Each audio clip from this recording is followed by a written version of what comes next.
علم أنه تم العثور على جثة شاب بعدما وضع حد لحياته شنقا بدوار الكلية التابع لمقاطعة جينيز بمراكش.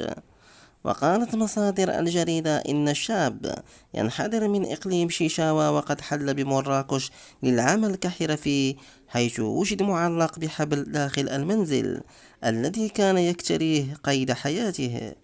وأشارت المصادر ذاتها أن الخبر خلف حالة حزن في صفوف الساكنة في الوقت الذي سارعت فيه السلطات المحلية إلى عين المكان، حيث باشرتها أبحاثها وفق المتعين.